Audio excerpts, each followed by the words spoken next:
and he got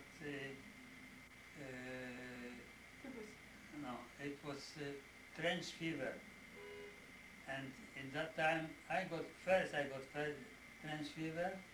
They took me on Friday to hospital. It was in Mechet, in that hospital. Everybody was lying on floor, on mats.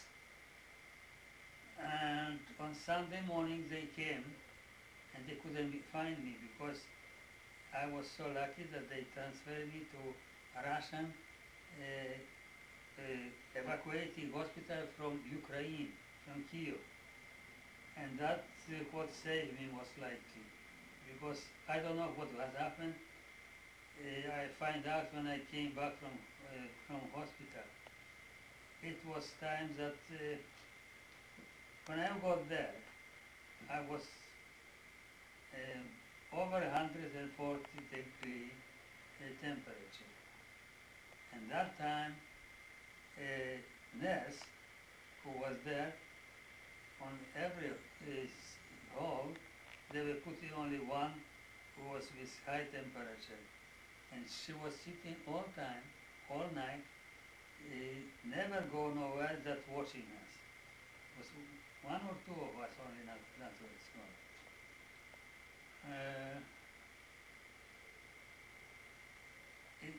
It was about 17 or 18 February, and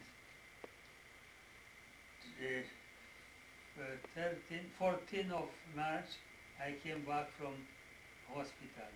When I was going back from station to Gozar, Tiotia Mira was going in funeral from my brother Kazi, and she found out that a transport came from that hospital, and she stopped and she told me what happened. That's the first time I find out that father and Kazi died. For about 2 weeks I couldn't sleep.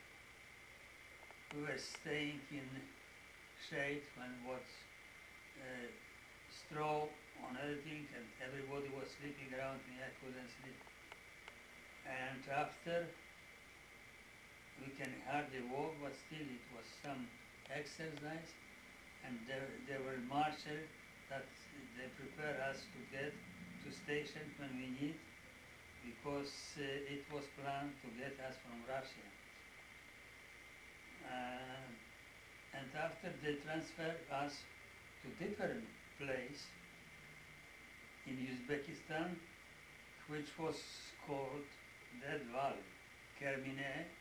That's what means in Uzbeks, Dead Valley. In that place, when we were standing, they died for diarrhea. It was a year after that, about 2,000 men in one grave, big grave, by railway. Always I was lucky, and I get that from that station they get to place Kermine city, and they put us in garden. No. Wow. Sad.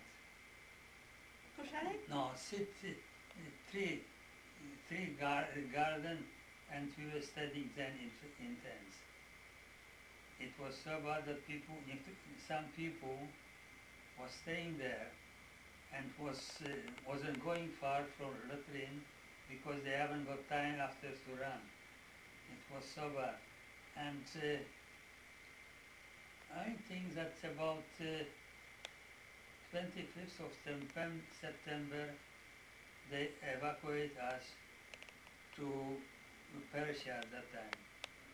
It was from Krasnogorsk. We got from station, and after we got to port, and they put all of us on top of tankers which were taking oil from Russia to Persia, and now Iran. It was so bad that all of us they got so bad diarrhea that people were getting in queue to get out through sea because all time it was pressure. When we got to Pahlavi in Iran, in Persia, English nurses with lorries are no. How you call it? Just a moment. Army trucks were waiting for us and take us home and put in a tent camp by the Caspian Sea, and we were staying there for about 2 or 3 weeks that we got a bit better. And in that time, I find out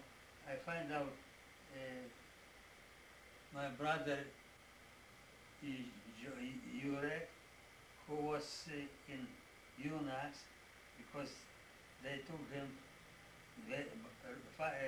parents agreed to put him in UNAX that he will go to school.